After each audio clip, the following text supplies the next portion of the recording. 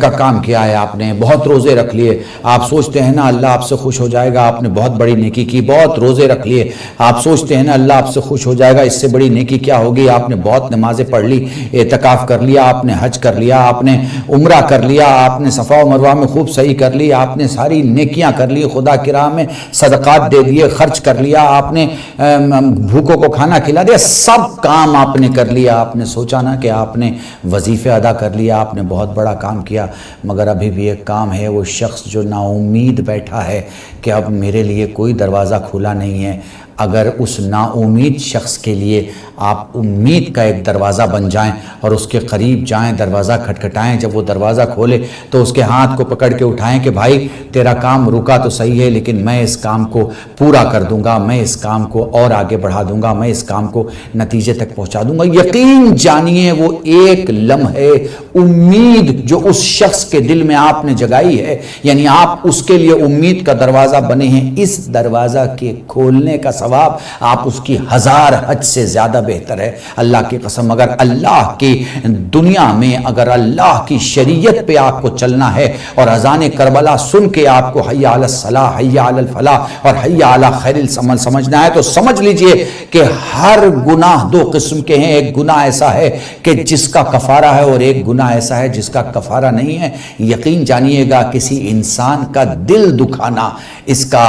کفارہ نہیں ہے، اس کا کفارہ ہی یہ ہے کہ جس کا دل دکھایا ہے اس کی تکلیفوں کو خوشی میں بدلنے کے لیے، اس کی تکلیفوں کو آرام میں بدلنے کے لیے آپ اس سے معذرت کے طلبگار ہوں اور اس کے بعد اس کی وہ کھوئی ہوئی چیز اسے لوٹائیں۔ بہت سارے جوان مجھ سے کہتے ہیں مولانا نوکری نہیں ہے، مولانا ہم پریشان ہیں، مولانا انٹرویو میں فیل ہو رہے ہیں، مولانا گھر میں پریشانی ہے، مولانا سب کچھ کرتے ہیں لیکن کام نہیں مل رہا ہے، رزق آ رہا ہے، برکت نہیں ہو رہی ہے۔ میں کبھی آپ سے نہیں کہوں گا کہ آپ فلاں کے پاس جائیے اور فلاں کام کیجیے اور فلاں کے پاس جائیے اور فلاں کام کیجیے، بیٹھ جاؤ اکیلے میں، غور کرو، کہیں ایسا تو نہیں کہ تمہارے ارد گرد کا کوئی انسان، اللہ کی مخلوق ایسی ہو جس سے تم نے کوئی وعدہ کیا ہو اور تم نبھا نہیں رہے اور تم اسے دھوکہ دے رہے ہو، کہیں ایسا تو نہیں کہ تم نے اللہ کے کسی انسان اور انسان کے دل کو تم نے دکھایا ہے اور وہ دھوکے میں ہے کہ تم نے اس کا دل نہیں دکھایا، حالانکہ تم جانتے ہو کہ تم نے اس کا دل دکھایا۔ یقین جانو تم اس سے معافی مانگ لو، تمہاری مشکلیں دور ہو جائیں گی۔ اگر تم نے انسانوں میں سے کسی کا دل نہیں دکھایا تو پھر دیکھو تم نے عزیزوں میں سے تو کسی کا دل نہیں دکھایا، اگر تم نے عزیزوں میں سے کسی کا دل نہیں دکھایا تو یقین جانو تم یقیناً اپنی ماں، اپنے باپ، اپنے والدین کو دیکھو، کہیں ایسا تو نہیں کہ تم نے والدین کا دل دکھایا، اور اگر ہاں تم نے والدین کا دل دکھایا ہے، تمہیں پتہ ہے والدین زندہ ہیں تو ان سے معذرت چاہو، اور اگر والدین زندہ نہیں تو پھر ان کی قبر پہ جاؤ، معافی مانگو، یقین جانو تمہاری مشکلیں حل ہو جائیں گی، کیونکہ اللہ کے لیے، اس کے رحم و کرم کے لیے، جس نے تمہیں تعلیم دلوائی، جس نے تمہیں پرورش کروایا، جس نے تمہیں وقت پہ ماں سے اور باپ سے غذا دلوائی، وہ تمہارے رزق کا ضامن ہے اور وہ تمہارے رزق کا واللہ خیر الرازقین، وہ سب سے بہتر رزق دینے والا ہے۔ اور جب میں بہتر کی بات کر رہا ہوں تو پھر یہاں پر مجھے ذہن میں ایک بات آتی ہے، مگر کیا کروں کہ اتنی سپیڈ کے بعد بھی، اتنا جلدی پڑھنے اور جلدی بولنے کے بعد بھی وقت ختم ہو جاتا ہے اور مجھے ربط مصاحب کی طرف جانا پڑے گا۔ میں انشاءاللہ اسی موضوع کو اگلی مجلس میں لے کے چلتا ہوں تاکہ میں اپنی بات بھی مکمل کر سکوں اور آپ کے اذہان عالیہ تک اس بات کو پہنچا سکوں جو میں پہنچانا چاہ رہا ہوں۔ مگر آج کی جو آج کا جو دن ہے وہ دن ایک ایسے شہید کی طرف منسوب ہے جن کا نام قاسم ہے۔ مجھے کہنے کا دل کرتا ہے کہ کربلا میں پامال تو سب ہوئے، مگر اگر کوئی زندہ پامال ہوا تو وہ صرف قاسم ہے۔ میں کیسے بیان کروں، میرے پاس الفاظ نہیں ہیں، مگر میں چاہوں گا کہ بہت کم وقت میں اپنی بات ختم کروں اور بہت کم وقت میں جتنا بھی ممکن ہو سکے میں مصائب کے جملے آپ کے سامنے پیش کروں۔ ہائے رے جناب قاسم، ہائے رے جناب قاسم، ہائے رے جناب قاسم۔ سید سجاد سے کسی نے سوال کیا، مولا یہ بتائیں کہ کربلا میں سب سے زیادہ آپ کے بابا کو کس نے پکارا؟ سید سجاد رونے لگے، رو کے فرماتے ہیں سب سے زیادہ کربلا میں میرے بابا کو میرے بھائی قاسم نے پکارا۔ سائل سوال کرتا ہے مولا وہ کیسے؟ کہا میرے بھائی کا پاؤں گھوڑے کے رکابوں میں پھنس گیا تھا، اور جب جناب قاسم گھوڑے سے گرے ہیں تو پاؤں خط کھا رہا تھا، پاؤں کھینچا جا رہا تھا اور جناب قاسم خط کھا رہے تھے زمین پہ، اور ایک ہی جملہ تھا، یا مولا ادرکنی، یا مولا ادرکنی، یا مولا ادرکنی۔ اور اس سے پہلے کہ حسین پہنچتے ادھر کے گھوڑے ادھر ہو گئے اور ادھر کے گھوڑے ادھر ہو گئے۔ جزاکم اللہ۔ آپ کو پتہ ہے جناب قاسم کے سلسلے سے بڑی مشہور بات ہے کہ مولا سید سجاد اور اہل بیت رسول مدینے میں کسی گھر نہیں جایا کرتے تھے، اور جب کوئی کہتا تھا مولا گھر میں شادی ہے آپ کا آنا ضروری ہے تو آپ فرماتے تھے فرش عزا بچھاؤ۔ جب فرش عزا بچھائی جاتی تھی سجاد آتے تھے، دولہے کو دیکھتے تھے اور رونا شروع کر دیتے تھے۔ جب وہ کہتا تھا مولا دولہا ہے اسی کی شادی ہے تو آپ فرماتے تو نے انصاف نہیں کیا، دولہا نوجوان ہے۔ وہ کہتا مولا نوجوانوں کی تو شادی ہوتی ہے۔ پلٹ کے فرماتے تو نے ابھی بھی انصاف نہیں کیا، میں نے اسے دیکھا مجھے میرا قاسم یاد آیا۔ جزاکم اللہ۔ خدا تمہیں کوئی غم نہ دے سوائے غم سید الشہداء کے۔ چلو سلام کرتے ہیں اس شہزادے کو جس نے صبح عاشور دیکھا۔ علی اکبر اپنے چچا عباس سے کہہ رہے تھے میں پہلے جاؤں گا، اور عباس کہہ رہے تھے اپنے بھتیجے سے میں پہلے جاؤں گا۔ دونوں کے درمیان قاسم کچھ یوں آئے کہ آ کے فرماتے ہیں چچا نہ آپ جائیں گے، بھیا نہ آپ جاؤ گے، میں جاؤں گا۔ علی اکبر نے پلٹ کے اپنے بھائی سے پوچھا بھیا ایسا کیوں بول رہے ہو؟ مسکرا کے فرمایا، چچا کو دیکھ کے فرمایا کیونکہ آپ میرے چچا کی کمر کی طاقت ہیں، آپ میرے چچا کے آنکھوں کا نور ہیں، میں حسن کا یتیم ہوں۔ جزاکم اللہ۔ بس 2 منٹ اور میں مجلس تمام کروں گا۔ میں حسن کا یتیم ہوں، میں حسن کا یتیم ہوں۔ وہ لوگ اجازت کے لیے اپنے چچا کے پاس آئے۔ چچا نے ہمیشہ یہ کہا نہیں بیٹا اپنی ماں کے پاس جاؤ، بیٹا تم اپنے ماں کے قلب کی ٹھنڈک ہو۔ بے چینی کے عالم میں ہاتھ بازو سے ٹکرائے، انگلیوں نے تعویذ تک ذہن کو پہنچایا۔ تعویذ کھولا، بھائی نے بھائی کا خط پڑھا، امام حسین نے خط پڑھا۔ خط پڑھنے کے بعد کے معاملات سب آپ کو پتہ ہے، مجھے تفصیل نہیں، بس 4 جملے مصائب کے بیان کرنے ہیں اور مجلس تمام ہے۔ وہ لوگ قاسم کو اجازت مل گئی، وہ لوگ قاسم میدان میں آ گئے، وہ لوگ قاسم میدان میں آ گئے۔ وہ لوگ ایک ایسا وقت آیا کہ جب قاسم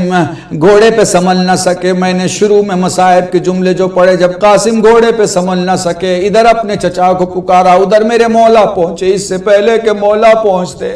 آپ کو معلوم ہے کیا ہوا؟ ایک قاسم ٹکڑوں میں بدل گیا۔ ایک جگہ پر جا کر حسین بیٹھے، اپنی عبا اتاری۔ علامہ مرحوم رشید ترابی کا جملہ نقل کر رہا ہوں، امامہ زمین پہ رکھ کے کہا واہ غربتا میرے اللہ میں غریب ہو گیا۔ وہ لو لاشوں کے ٹکڑے اٹھا کے عبا میں رکھنا شروع کیا، اپنے کندھے پہ کسی کے بازو کا کسی کے ہاتھوں کے دباؤ کو محسوس کیا، پلٹ کے دیکھا، فرمانے لگے بھیا حسن آپ یہاں کیا کر رہے ہیں؟ لو میرے حسین میرے قاسم کا ٹکڑا رکھ لو، میں قاسم کی جنگ دیکھنے آیا تھا، میں قاسم کی جنگ دیکھنے آیا تھا۔ وہ لو حسین نے قاسم کو گٹھری میں اٹھایا، وہ لو قاسم کے لاشے کو لے کر خیمے میں آئے، وہ لو لاشا سجانے کے لیے خیمے میں رکھ دیا گیا۔ جناب فروا نے بیٹے کے لاشوں کے ٹکڑوں کو دیکھا، میں سارے مصائب چھوڑ رہا ہوں، آخری روایت اور مجلس تمام۔ تھوڑی دیر کے بعد فرماتی ہیں شہزادی جناب زینب سے اگر ممکن ہو میرے سید و سردار کو بلا دے، میرے مولا حسین آئے، بھابی بتائیں کیا حکم ہے؟ رو کے فرمایا میں لاشوں میں یہ ڈھونڈ رہی ہوں کہ میرے بچے کے رخسار کہاں ہیں،